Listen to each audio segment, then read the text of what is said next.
Well, as we heard, that is such a big concern for so many households around the country, and that's why Steph Ferrier is at Foodbank in Melbourne's West Forest this morning.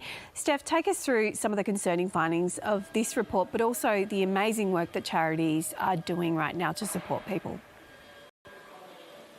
Yes, Foodbank certainly does do an amazing job. And the last time I was here at the Foodbank warehouse, these shelves were brimming with food products. And as you can see right now, it's not so much at the moment. That's because Foodbank has actually experienced a 19% drop in donations at the same time that demand has actually increased by around 15%. And in its 13th annual Foodbank Hunger Report, as you mentioned, it's actually showing that around 1 in 3 Australian households, or that's around 3.5 million households right around the country, are now experiencing food insecurity.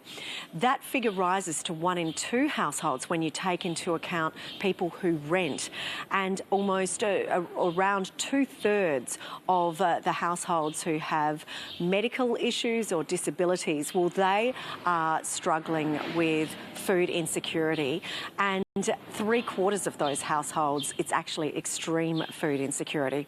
But if we really think about a personal face of some of those figures, I'm now joined by Katie Fisher, who is the Chief Commercial Officer of Foodbank Victoria.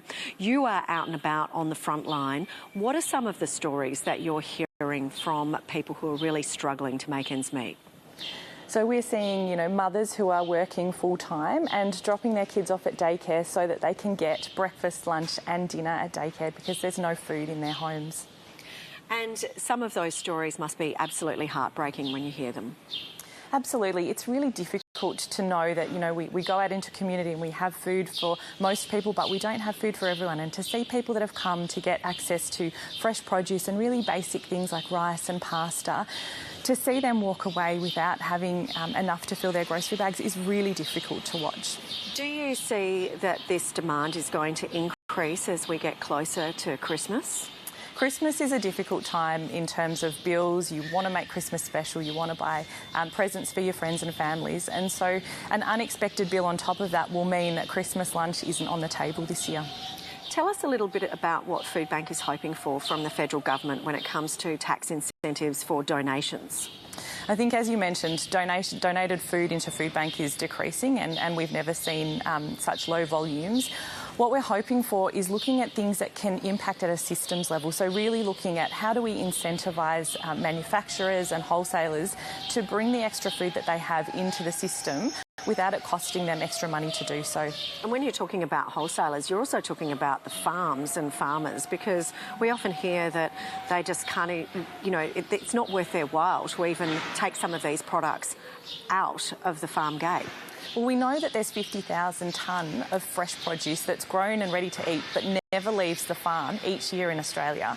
And we also know from the Hunger Report that one of the first things that people give up when they are food insecure is fresh fruit and vegetables. So there needs to be some system level change to take that fresh produce off farm and connect it with those people that we know aren't eating fresh produce. And on the flip side, we're talking about demand for your services and the fact that we've seen no interest rate cut yesterday.